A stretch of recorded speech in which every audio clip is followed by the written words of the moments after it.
恨啊！真恨我那个薄凉的爹，仅仅为了5两银子，就把我像牲口一样嫁给了一个杀猪的屠夫。花儿啊，爹也是没办法，你弟弟得了癔症，我千求万求，郎中才肯要5两银子抓药，只能委屈你嫁给程屠夫了。若不是你好赌，娘怎么会死？家里怎么会连买药的钱都拿不出？如今竟然把主意打到了我的头上。听说那屠夫为人粗鄙，面目可憎，他的前妻就是被他活活折腾死的。我已做好打算，他若是敢乱来，我索性一刀捅了他，也算为民除害。小老弟，新娘子到了，快进去吧。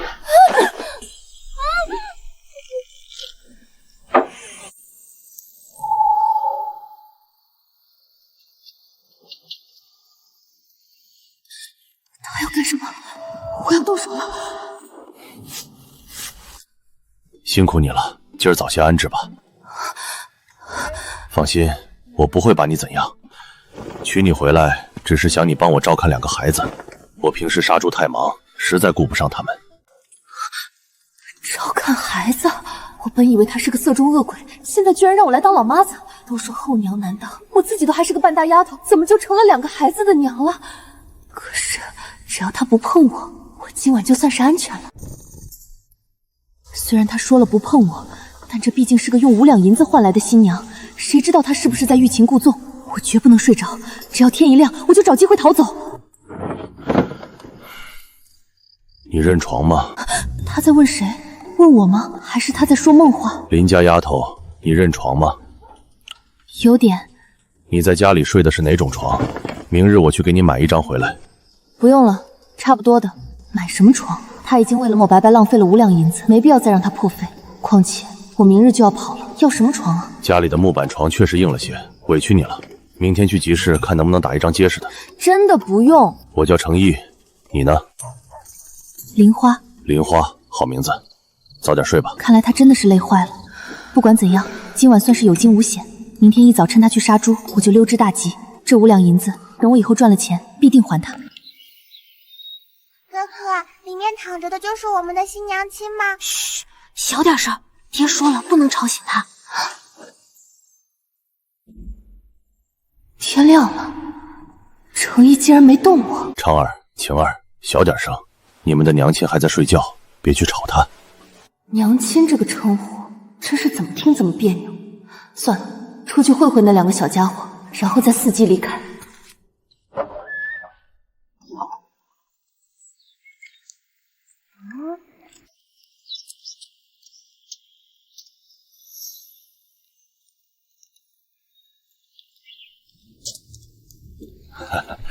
你醒了。这时候惹恼他对我没有好处，还是先顺着他，等他出门杀猪我再跑。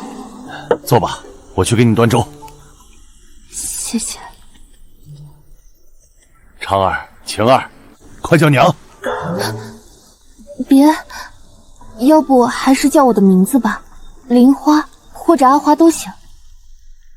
阿花，阿花。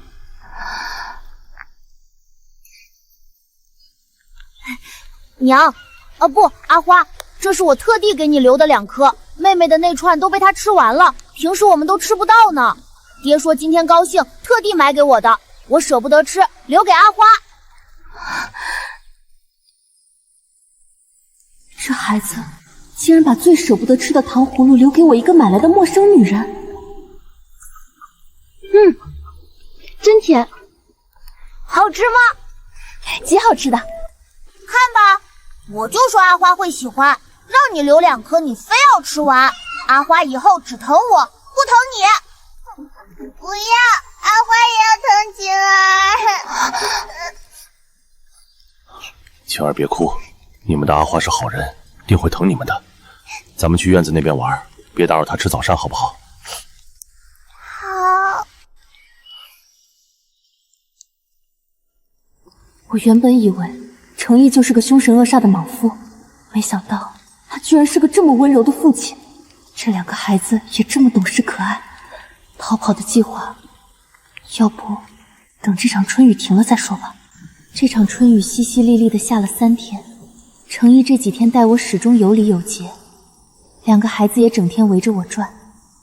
我决定了，我不逃了，今晚等他回来，我就跟他明说。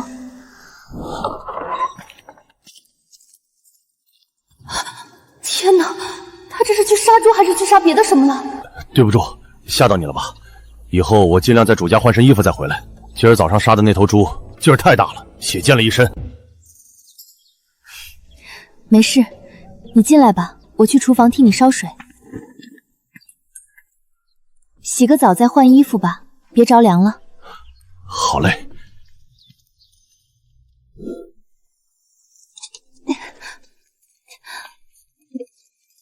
哎，太重了！天啊，离得太近了，我这辈子还不曾和陌生男子如此近过。好了，水够了。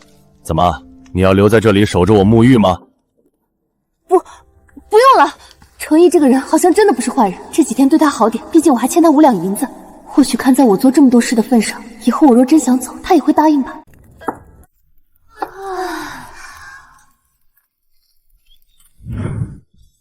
今儿主家宰了一头大肥猪，不仅给了我全份的工钱，还赏了我一块好肉。好嘞，有肉吃了，有肉吃了。阿花，你会做什么肉呀？做红烧肉，好不好？红烧肉太好了！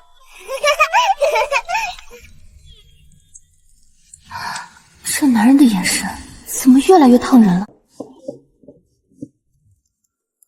玲花，谢谢你。谢我什么？谢谢你让孩子们有了依靠。自从我娘子死后，他们天天吵着问我要娘亲。如今，他们终于不会在我耳边叽叽喳喳了。程毅，他们都说你的娘子是因你而死，这到底是怎么回事？他们说的对，的确是因我而死。几年前，我们家乡爆发瘟疫，我和他带着2个孩子逃到了松山县。那时候，日子比现在难熬100倍。后来，他自尽了，撞到床角，头破血流。那张床就是我昨晚睡的那张。放心，以前我们不住这里，住在村外的茅草屋。我父亲说要拿钱救子，所以你答应花5两银子，是因为不想再看到有人没钱治病而亡。莲花，你想走便走，我不拦你。若是方便的话，以后常来看看孩子们，他们真的很喜欢你。原来他这5两银子是为了救我弟弟，他不仅没有强迫我，还愿意还我自由。这样一个重情重义的男人，这样的一个家，我不想走了。娘亲，我今晚可不可以挨着你睡？为何呀？隔壁的红姐姐说，她挨着娘亲睡，打雷的时候便不会被吓醒。晴儿怕春雷。我也要和娘睡。你们2个别胡闹，你们娘亲。好，今晚你们同我睡。你们那间屋让你爹去睡。那我替你们铺好床。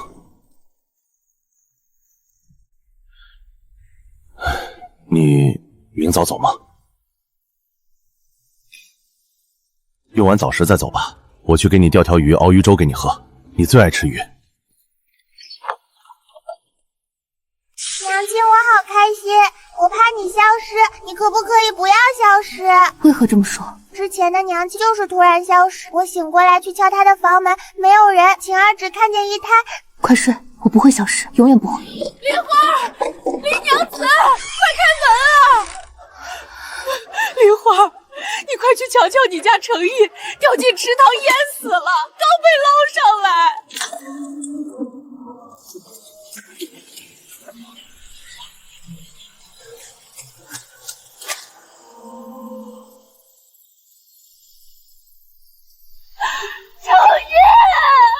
程毅，你不能死，2个孩子还等着你回家。你不是素来身子健健吗？怎么几口水就要了你的命？嫂子，程大哥走了，身子都凉透了，让他安息吧。滚开，他没死，刚刚他睫毛还在动，他只是睡着了。这么好的人，怎么就走了呢？都怪我，若我不吃那口鱼粥，他怎么会丧命？哎呀，我的苦命女儿啊，怎么就成了寡妇了？娘，开门！阿花，你真打算留下来当着便宜后娘？你可别怪爹没提醒你，后娘难当，以后人家指不定不认你呢。你到底想说什么？你是程毅的遗孀，听爹一句劝，把这房子和田地都卖了，送那俩小的去慈安院。你拿着钱跟爹回家，爹再给你找个好人家，保证吃香喝辣。滚！你给我滚！阿花，你别激动，爹也是为你盘算，有什么事儿咱们父女俩关起门来说。在哪里说都一样。程毅尸骨未寒，你就要我卖他家产打发他苦肉？跟了你回去，你会把银子全拿去烂赌，然后再用我换一次钱。若不是你烂赌，程毅就不会娶我，就不会为了给我熬粥半夜去钓鱼。你这个罪魁祸首，还敢在他家大放厥词，不怕他半夜索命吗？夫妇，丽华是个疯夫，可是夫君还想救命啊！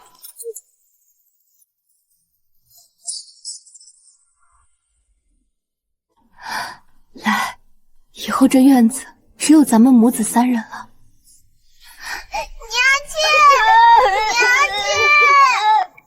程毅留下的银子给超儿交了学费，已经所剩无几了。这块地再种不出菜，我们娘仨就得喝西北风。石墨，娘当年就是靠着这个养活我和弟弟的。因为欠债还钱！放开我，阿花，救命啊！放开我娘！你们这些坏人！爹，你救救娘啊！娘说过，只要有一口底气在，靠双手就能活下去。无论如何，我都得走下去。娘亲，我不想去学堂了。春婶说，这个家就我一个男子汉，我得留下来赚钱养家。若是真想我和你妹妹过上好日子，你就得去读书，去考取功名，将来做个为民请命的好官，把那些欺压百姓的恶人全踩在脚下。至于赚钱，娘有办法。我要卖臭豆腐。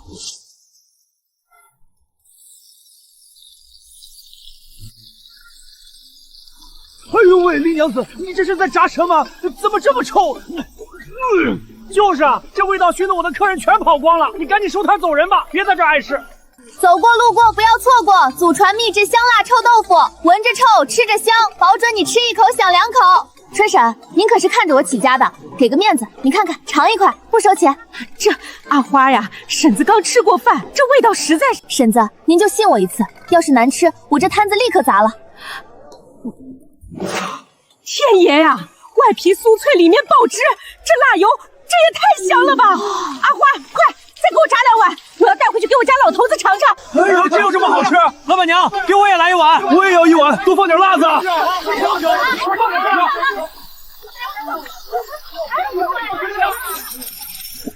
娘说的对，做买卖脸皮厚才能吃个够。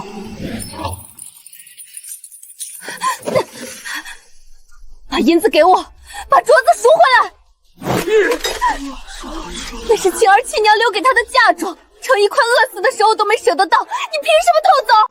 大家快来看啊！光天化日之下，不孝女要欺负亲爹呀！哟，这不是卖臭豆腐那寡妇吗？这女人也太狠了，克死男人不说，现在连亲爹都……哦呦，真是不孝啊！你算什么爹？你趁我不在哄骗孩子开门，偷走遗物去换赌资。今天你不把镯子还回来，我明日就将你告上公堂。好啊，你去告。大康律法，女儿告父亲视为大不敬，你不怕挨板子丢了命？你只管去。该遭天谴的是你。雷娘子，你不能冲动啊！你要是蹲了大牢，你那2个年幼的孩子可咋办？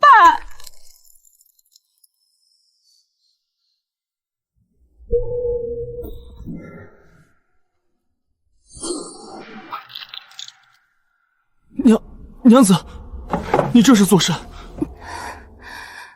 帮我写状书。写状书需去官府找讼师，小生只代写家书。我没那么多银子请讼师，我说你写便是。你要告谁？我要状告我的生父林威。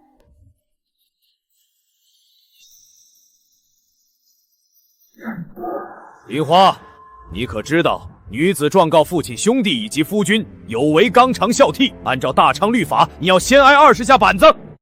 民女知道，只要能状告林威滥赌成性、卖女偷盗，民女愿受这20大板。好，既然你坚持要告，那便先挨板子。来人，归我！慢着，大人。若是先挨了板子，原告伤重，大人还如何堂审？请大人开恩，待审完之后再发落也不迟。这可是本县最有指望高中举人的陆秀才，他的面子得给。陆秀才言之有理，传人证。大人，这正是林薇昨日拿来死当的镯子。大人饶命啊！我就是一时糊涂，她是我亲闺女，我拿她点东西怎么了？住口！林薇，人证物证俱在，你滥赌成性、卖妻贩女、入室偷盗，样样有违王法。本官判你耻杖20下，入狱2年。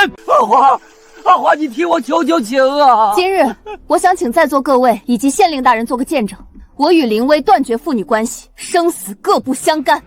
你个忤逆不孝的白眼狼！林花，现在该你了。娘亲是无辜的，为何要挨打？她是来申冤的，不是来伏法的。你才几岁，敢同本官说这些？夫子说有理走遍天下，即便是再大的官来，我娘亲没犯错，我都会这样说。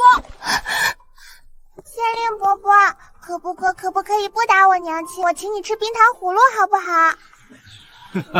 林花，你将这2个孩子教得极好。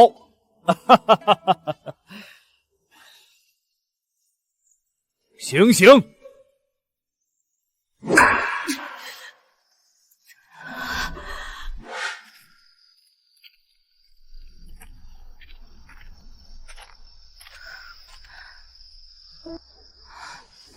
陆怀瑾，你找我吗？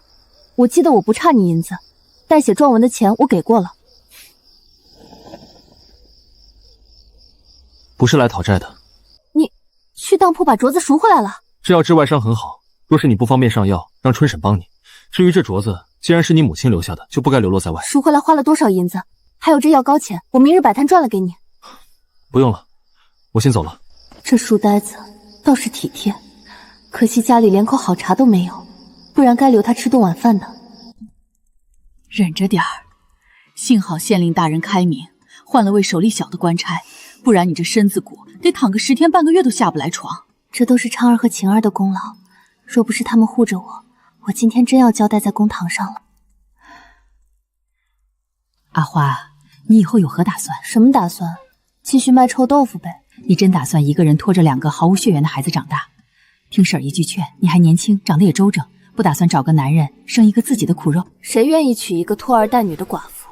就算有人愿意，也不过是图我能干活，还会嫌弃昌儿和晴儿是个累赘。可你一个女人家，女人家怎么了？我只想把2个孩子带大，若他们将来能有出息最好，若是没有，我那个臭豆腐摊儿也不缺他们一口吃的。我的命运只能攥在自己手里。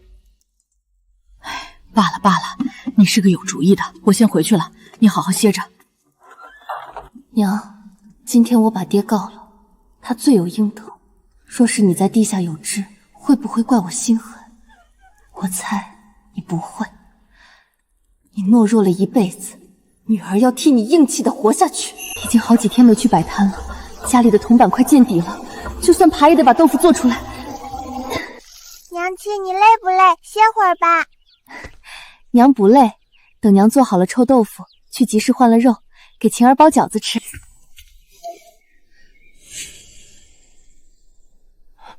姐，你来做什么？这里不欢迎你。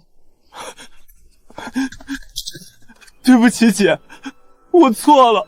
你走吧，我和林薇已经签了断亲文书，生死各不相干。他不再是我爹，你也不再是我弟弟。姐，是父亲逼我装病的。他说若不把你嫁了换钱，赌坊的债主找上门，我们全家都得死啊！我没办法啊，姐。晴儿，回屋去，把门关紧。娘不叫你别出来。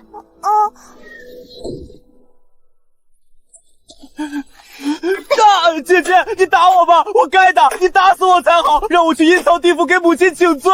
你好意思提母亲？当年他拼了半条命才生下你这唯一的男子，可你呢？你伙同那个赌鬼父亲给我下迷药，你装瘟疫骗我。你知道那5两银子去哪儿了吗？根本不是还债，他又拿去赌坊输了个精光。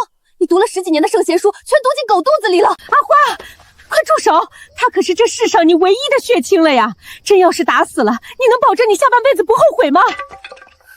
血脉骨肉又怎么样？我与昌儿、晴儿毫无血缘，他们尚且敢在公堂上拼死为我求情，而你这个亲弟弟只会做缩头乌龟，落魄了倒是想起我这个姐姐来了。滚！姐姐，对不起，我这就把命还给你。不要啊！要死滚远点死，别脏了我的石墨，我还要靠它赚银子养家。滚！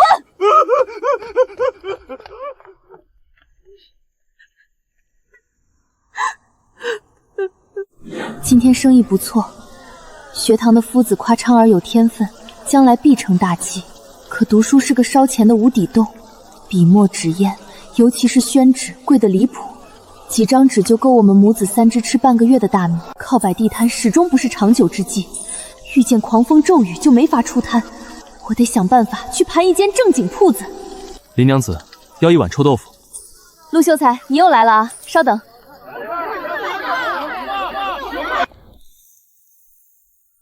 陆秀才，你不要再请我儿子吃臭豆腐了。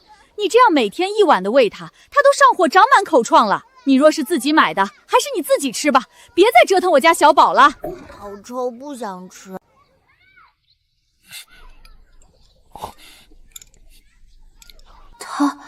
他根本就不喜欢吃臭豆腐，那他为什么每天都要来买一碗？是为了照顾我的生意？不喜欢吃，为何每天来买？喜欢，我只是闻不来这味儿而已。林娘子，我的意思是，你不吃便别买，别浪费粮食，你抄书赚钱也不容易。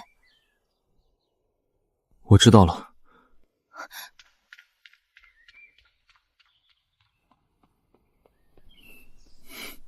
这点钱离盘下镇上那间大铺子还差些，再加上昌儿下个月的束绳，得再加把劲儿出摊了。阿花，大喜事儿啊！你听说了没？什么喜事儿？隔壁大杂院的陆怀景考过乡试中举人了，现在可是陆举人了。他是个有才学的，中举是迟早的事。小舅舅，小舅舅，你回来啦！你还敢回来？姐，我知道欠你的5两银子怎么也还不上，我书读得不好，也没别的本事，只能去码头靠苦力赚钱。这是我替人扛大包下货，省吃俭用存下来的。若你嫌少，我再去赚，我这条命以后就卖给姐姐了。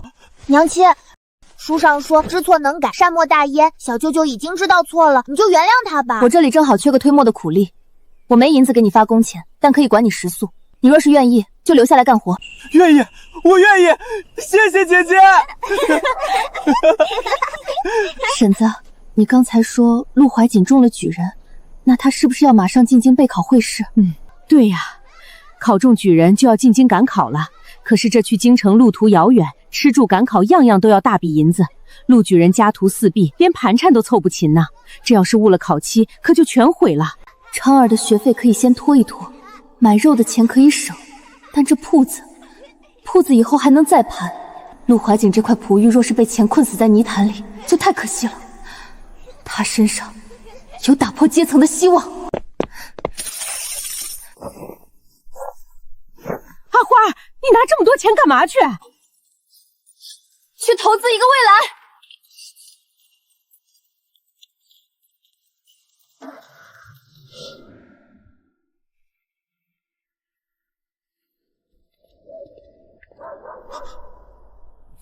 林娘子，你来了，快请坐。你稍等，我去厨房烧水。不必麻烦了。听说你要进京赶考。是。盘缠够了吗？只能进京之后再想办法，或许能抄些书。这些够吗？不，我不能要你的银子，这都是你起早贪黑赚来的血汗钱。你别慌，我今日是来跟你谈笔买卖的，这银子算是我对你的投资，若他日你高中，你得10倍还给我，你愿意吗？林娘子，你如此有信心我能高中？全县的读书人都说你才华斐然，你一路考到举人，连县令大人都说你文章写得好，我信他，也信你。若是我没有高中呢？你可知这笔钱我要写多少书信才能还得上你？没关系，慢慢还。我助你完成心愿，若是不成，也算功德一件。林娘子，你这份信任实在太重。确实很重，这笔钱有林牧阳的血与汗，也有我的孤注一掷。若是靠我一块一块豆腐，不知道要熬到几时。你就说这买卖你做是不做？林娘子今日相助，在下没齿难忘，定不负你。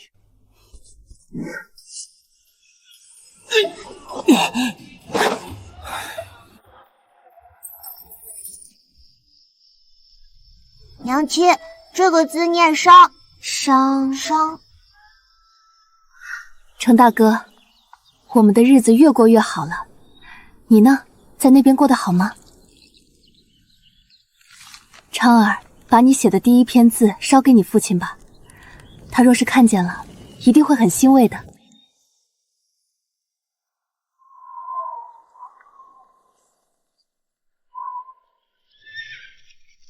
让开，没长眼的东西！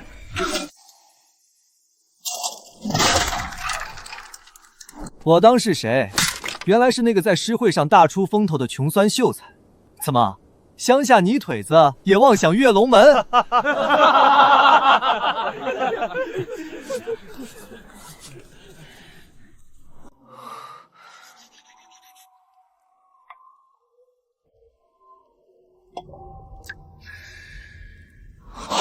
这墨被调包了。这是残墨，且遇水即化，根本无法在宣纸上凝墨。按科举铁律，教面不洁，直接罢黜。原来状法考栏是假，暗中调包墨定才是真。这帮权贵纨绔是要彻底断了我的仕途。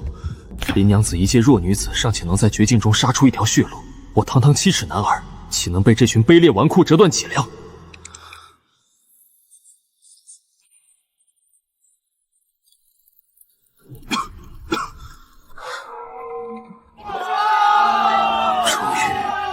打完了，花，我没有负你。有人晕倒了，快叫大夫！快点啊！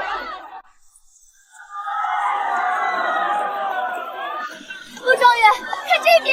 这便是新科状元郎啊！听说是皇上钦点的一甲头名，好生俊俏。毫无根基的寒门底地能走到这一步，这是要一飞冲天了。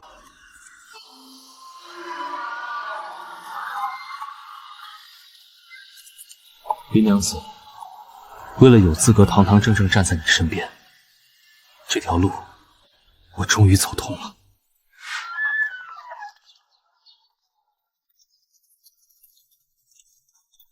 这等寒酸地界，也亏得状元郎住得下去。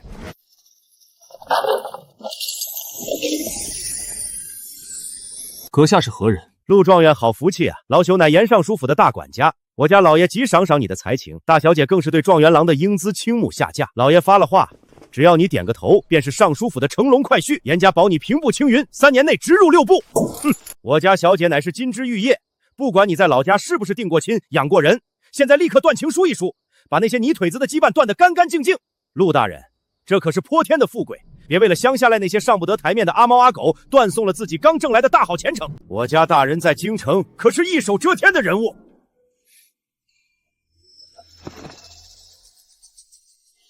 劳烦替我谢过严大人美意，只是这门亲事，陆某万不敢高攀。陆状元，你可要想清楚了，拒了严大人的抬举，在这京城地界，你可是寸步难行。陆某寒窗时死，求的是为民请命，绝非攀附权贵。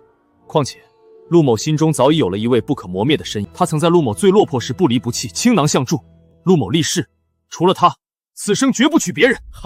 好一个不知天高地厚的酸叔！既然你执意要抱这个乡下泥腿子不放，那就看看你这状元郎的骨到底有多硬。我们走。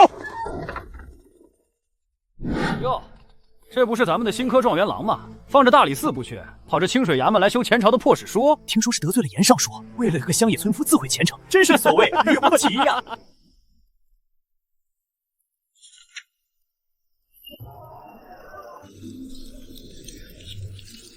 这几个月生意越来越好，可摊子太小，已经装不下这么多客人了。镇上的人家10户有8户是我的主顾，再想多赚，就得去县城了。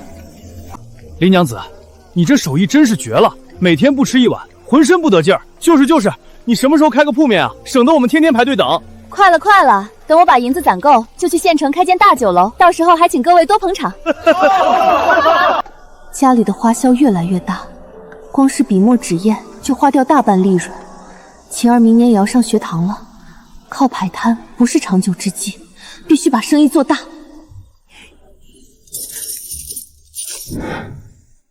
走走走，我们酒楼可不缺供货的。掌柜的，您尝尝我们家的豆腐，口感绝对比市面上的好，而且价格公道。我们，得了吧，我不管你豆腐好不好，我们这行有个规矩，不同女人做买卖，更不同寡妇做买卖，嫌晦气。规矩？既然你们嫌弃女子，那我便换个身份。这年头真是少见你如此坚韧的女子。原来您看出来了。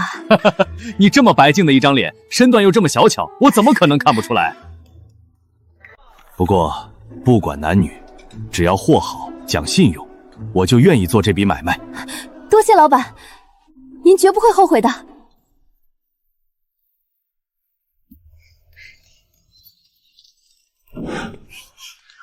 娘亲，学堂里真的有很多好玩的书吗？当然，只要你好好学，将来就不必仰仗任何人，也能自立自强。卖糖葫芦，又大又甜的糖葫芦。晴儿，别乱跑！停！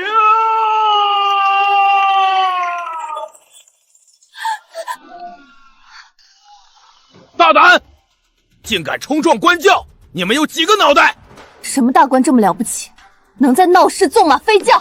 哼，瞎了你的眼！里面坐着的可是新科状元。新科状元又怎么样？我女儿还这么小，难道你要治罪不成？住手，林娘子，好久不见。陆怀瑾。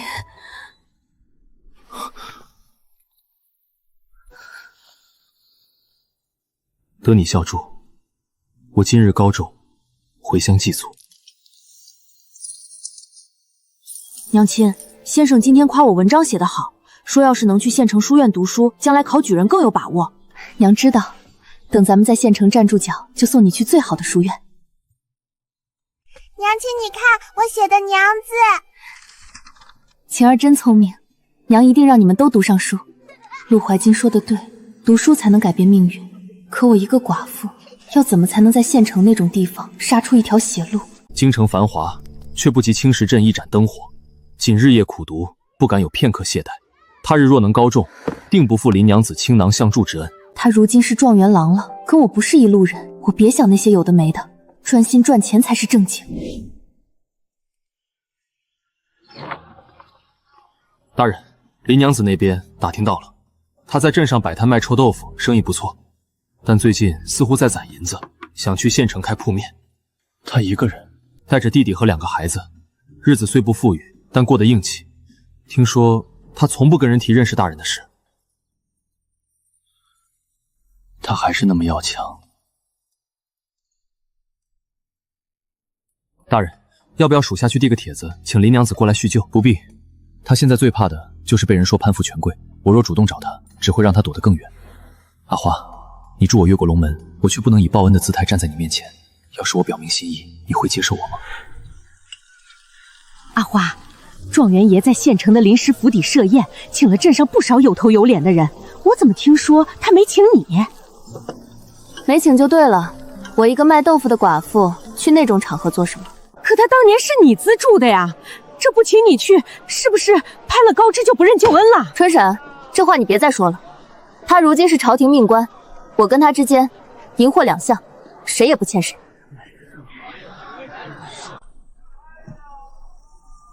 姐，那个陆大人派人送了帖子来，送帖子的官差说陆大人请你去赴宴，还说让你带上2个孩子。不是说林娘子跟状元爷不熟吗？怎么专门请他？听说当年状元爷穷困潦倒，是林娘子出银子资助他赶考的。哎呀，那这是报恩呐！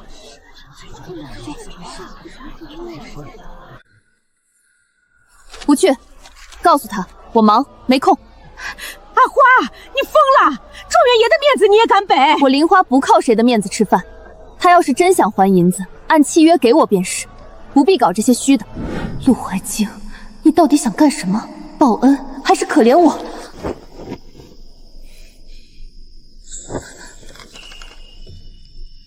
该还的还，该清的清，别的事儿别想。我说林娘子，你给的那个价我可卖不了，一个女人家做什么生意？趁现在还有几分姿色，赶紧找个人嫁了吧，省得出来抛头露面，不知好歹。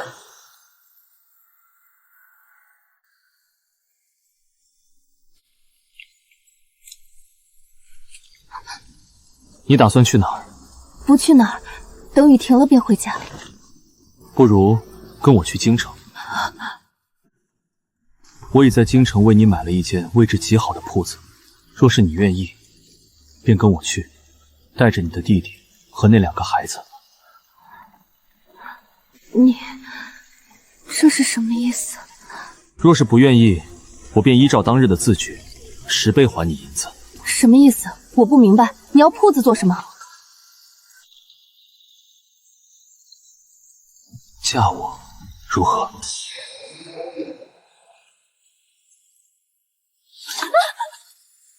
听闻有许多高门显贵想把女儿嫁给你，你为何？我不需要你以身相许，你还我银子便好。我嫁过人，是寡妇，还带着2个孩子，我实在配不上大人你。况且我不会给人做妾的，我还要赶着回家给孩子们做饭。告辞。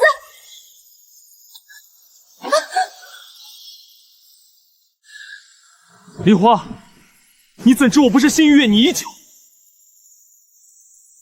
我要娶你做我的妻，8抬大轿3书6礼，明媒正娶，你听懂了吗？可是他们都说我不介意你嫁过人，我无父无母，家中祖老无人反对，我喜欢你，自然愿意接纳你的孩子。你跟我去京城，嫁我后，你还可以做你的生意，2个孩子我亲自来教。他疯了吗？堂堂状元郎竟然要在街头强娶一个寡妇！你这哪里是求亲，你是在做买卖，没有你这么求亲的。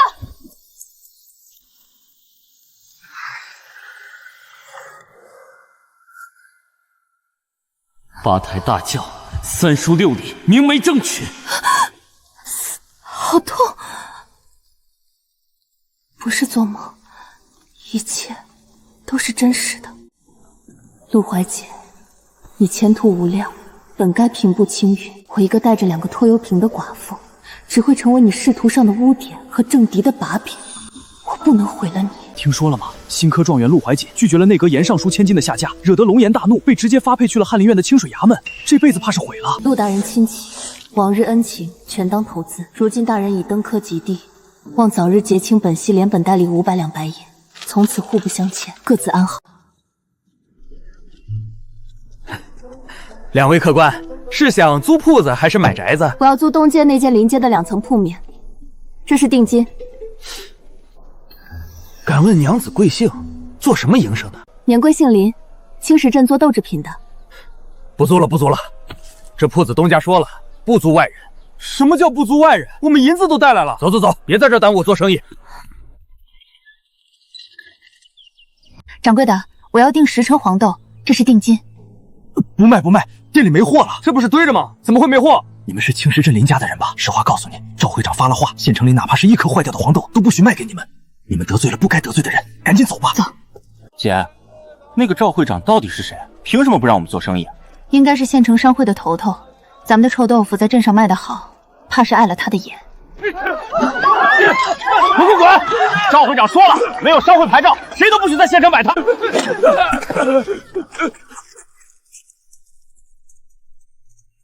姐，咱们还是回去吧，这县城的水太深了。退到哪里去？回去。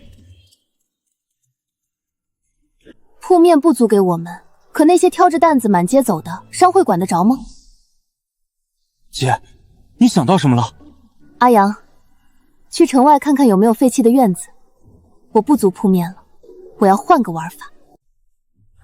各位兄弟，我知道你们在城里受尽了商会的欺压，今天我给你们一条生路，不用你们掏1文钱本钱。每天清晨来我这里领炸好的豆腐和秘制酱汁，你们挑着担子走街串巷去卖，卖出的钱你们拿3成，我拿7成，卖不完的全算我的风险。你们敢不敢干？不要本钱还给3成利，这比干苦力强2倍啊！干了！只要能活命，老头子这双腿就算是跑断，也给娘子卖出名堂来！干！我们干！公子，外酥里嫩的香辣臭豆腐，尝一口，绝了！给我来10碗！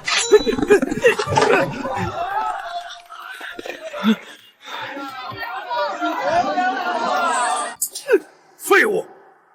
我让你们封杀他，这就是你们封的结果。会长，那些穷要饭的挑着担子满街跑，像苍蝇一样打死一批又来一批，我们连他的老巢都没摸清，根本无从下手啊！借口，全是借口！现在满大街都是那股臭味儿，我的迎宾酒楼这几天连个鬼影子都没有。去，给我查那个林花的底细，她有什么软肋，全都给我挖出来！林娘子，不好了！赵金财的人把我们好几个兄弟打了，摊子全砸了。伤得重不重？人在哪？医馆，老李头胳膊被打断了，赵老三头上开了个口子。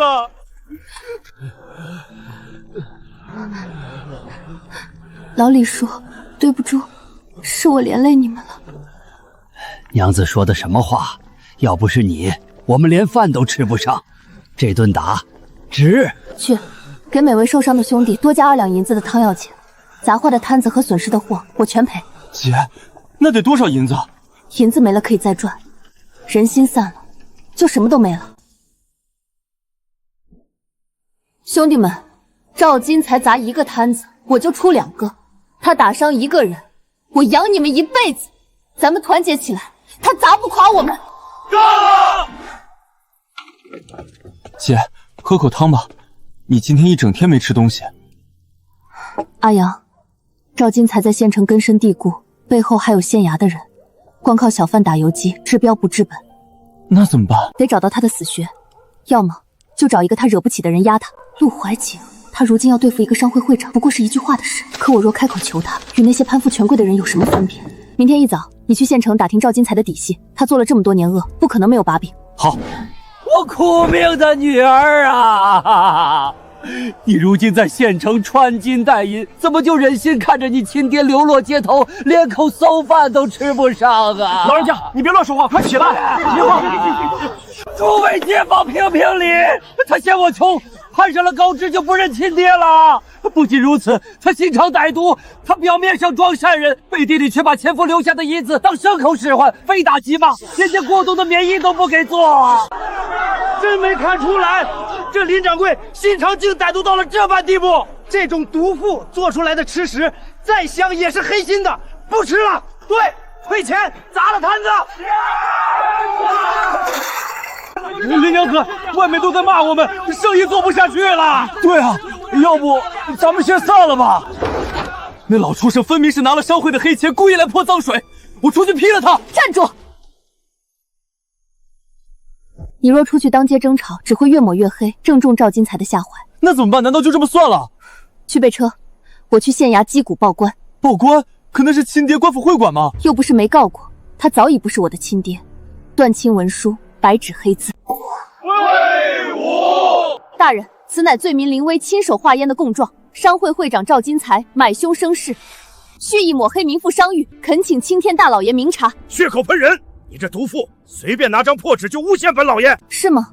赵老爷总不会说全县城的百姓都在栽赃你吧？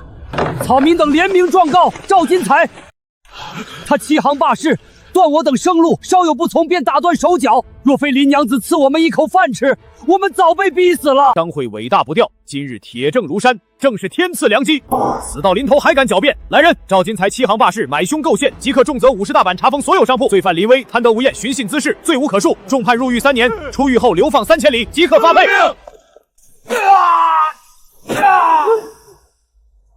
花儿啊，我是你亲爹，你救救我！我早没爹了，这辈子就在流放路上慢慢赎罪吧。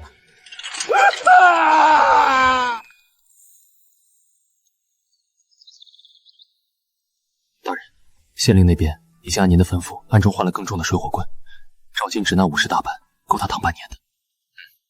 您不上去跟林夫人说句话？不必，他若知道我在背后插手，只会觉得我是在施恩。走吧。那辆车好像在哪儿见过。昌儿，娘今天把西头那个废弃的旧作坊定下来了，有大石磨，还有大地窖。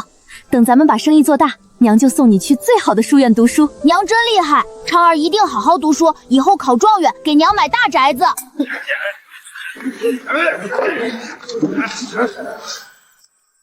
族长带这么多人私闯民宅，到底是什么意思？真当这青天白日没有王法了吗？哼，王法！老夫今日来讲的是林氏的族规。你这心肠歹毒的丧门星，亲手将生父送进大牢，大逆不道，如今又抛头露面做那种臭烘烘的营生，简直败坏我林氏门风。我早与林威断绝了关系，公堂之上，县令大人亲判的断亲书还在，我正干干净净的辛苦钱，关你林氏宗族什么事？女子出嫁从夫，夫死从子。你一个无依无靠的妇道人家，按大昌律法根本无权自立门户。这程家的家产，你手里那些银钱，理应有宗族代为接管。再者，今日老夫理当家产，还要将这2个小崽子带回宗族，免得被你教坏。你休想！昌儿和晴儿是我程家的命根子，这房子是程毅留下的，谁敢动他们一根头发，我今日就跟他拼命！敬酒不吃吃罚酒，林威入狱前早画了押，将你重新划归宗族。你现在连人带财全都是宗族的，给我上，把这毒妇给我绑了，直接带走。是。还敢还手！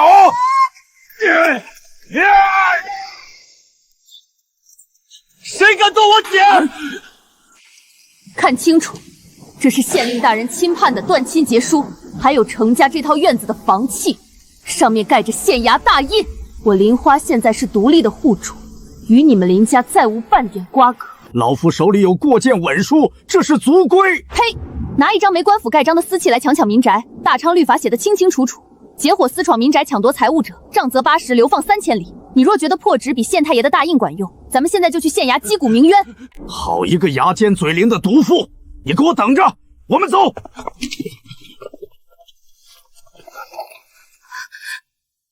姐，我没退，我护住你了。傻子，别说话，我先给你扎住伤口。姐，你刚才拿律法怼人的样子真厉害。你要有个3长2短，我拿什么跟娘交代？往后不许冲那么前头，你是弟弟，不是门派。那你是姐姐，也不是一个人扛所有的刀。先歇着，我去找点药。姐，房契保住了，家还在。家还在。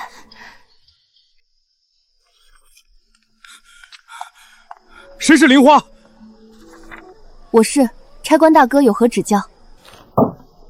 县城大牢传出的加急口信，你爹林威在牢里出事了。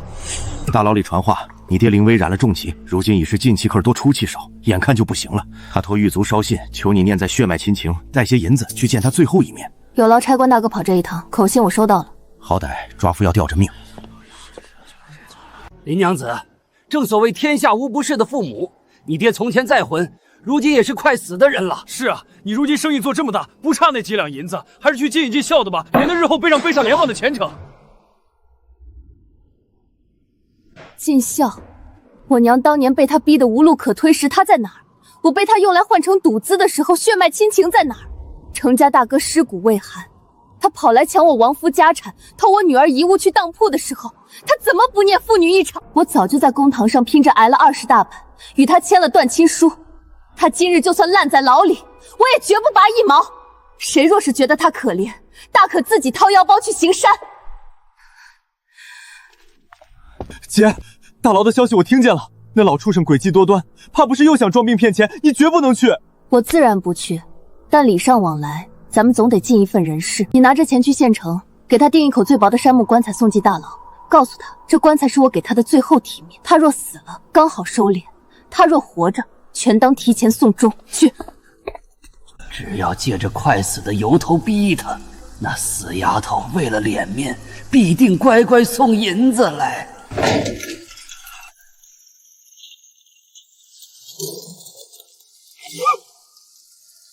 我姐说了，这棺材是给你的最后体面，你若死了刚好收敛，你若活着全当提前送终。从今往后，是生是死，不复相见。不孝子女，你们竟敢咒亲爹死！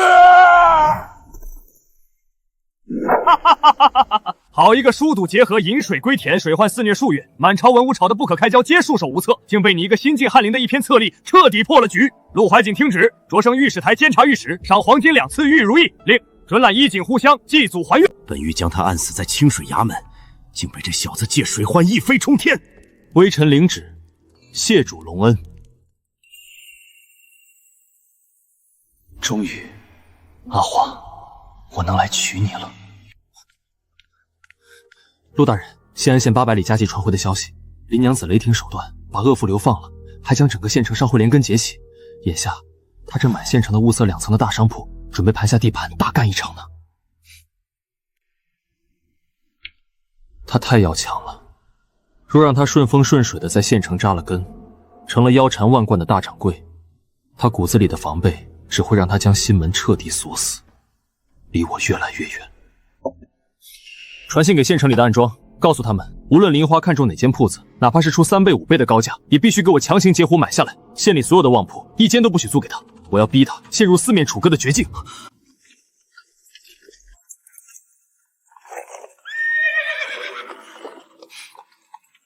传令下去，车队即刻启程，直奔信安县。是。刘掌柜，咱们昨日明明已经立了字据，定钱我都带来了，你怎能临时反悔？林娘子，你哪怕去官府告我，这铺子我也不能租给你了。定钱我2倍不3倍退你，你赶紧走吧，别连累我。这已经第3家了，赵金财都倒了，眼看臭豆腐摊子就能做大，究竟是谁在背后布下这天罗地网，要将我活活困死？姐，要不咱们算了吧。镇上那个摊子，加上现在县城里的游击小贩，咱们赚的钱已经够昌儿和晴儿吃喝不愁了。这县城里的水太深，这暗中的大人物咱们惹不起，咱们退回镇上安稳度日，不行吗？退？我们能退到哪里去？今日退回镇上，明日若那个人追到镇上，难道退回村里去死吗？我不信这个邪，我倒要看看是谁在背后装神弄鬼，想断我林花的生路。别动！林娘子，姑奶奶，我求求你放过我吧！你今日若不把话说清楚，我便日日睡在你家大门外。到底是谁劫了我的铺子？林娘子，你斗不过人家的，死心吧！不是我不租，是有人出了你5倍的价钱，直接把这铺子买断了。谁有这么大的手笔？不止我这一家，这几天你看中的所有旺铺，全都被那位爷包圆了。这京城来的大贵客，人家砸钱连眼皮都不眨一下，摆明了就是要断你在县城的路啊！那位东家到底是谁？这我哪有资格知道？不过那位驻守的掌柜说漏了嘴，那位权势滔天的神秘东家，明日便会亲自抵达县城。京城来的贵客，明日抵达。好，明日我就算拼上这条命，也要亲自会一会这位只手遮天的大人物。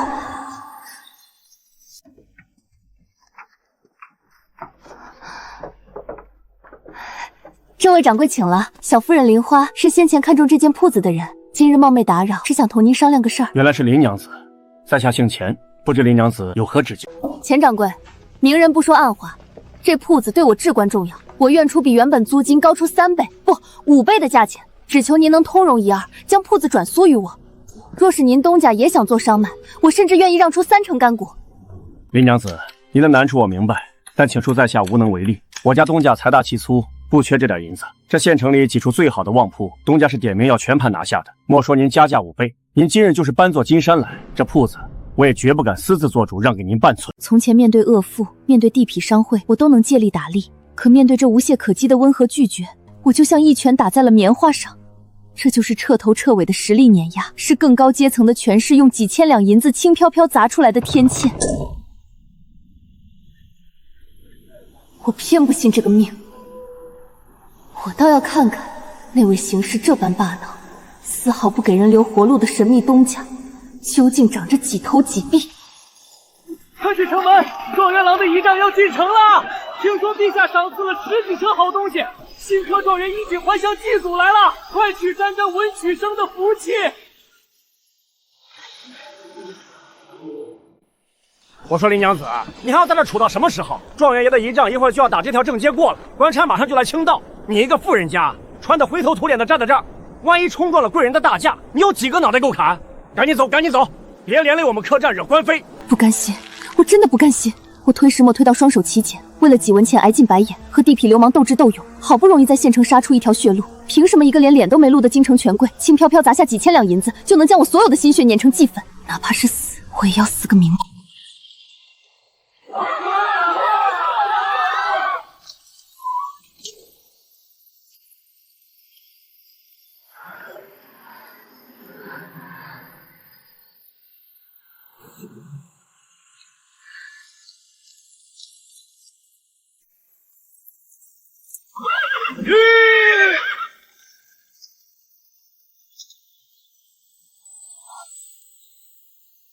我设想过无数次与他重逢的场景，反复演练该说哪一句开场白。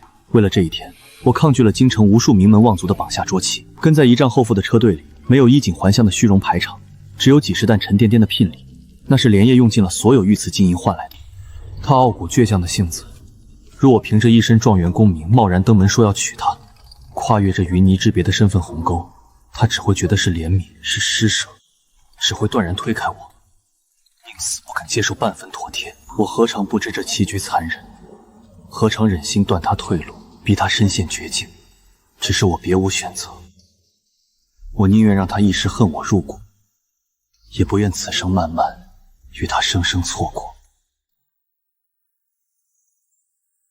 大人，这客栈外有个不长眼的妇人挡了道，可要属下带人将他驱赶开，以免惊扰了大人。退下，谁也不许惊扰他半分。是。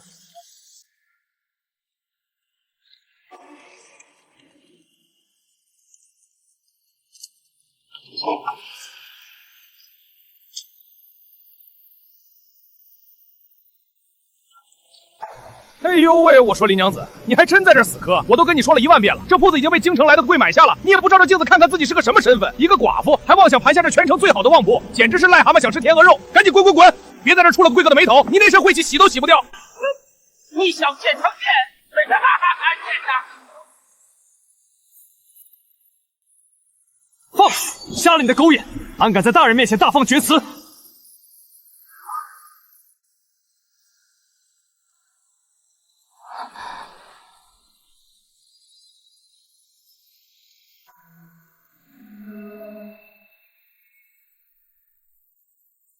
又是陆怀姐。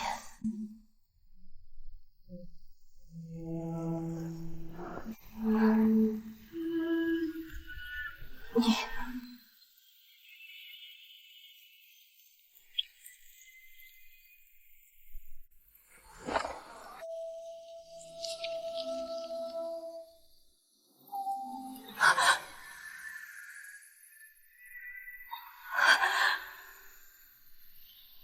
铺子是你的，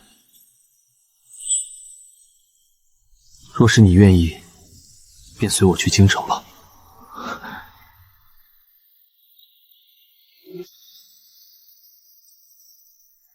陆大人如今是新科状元，御史钦差，民女高攀不起。陆大人这是何意？若不逼一逼，你这朵带刺的花，何时肯向我低头？你说你绝不做攀附权贵的菟丝花，你要做大当家。好，那我就给你铺就这天底下的锦绣商途。陆怀姐，你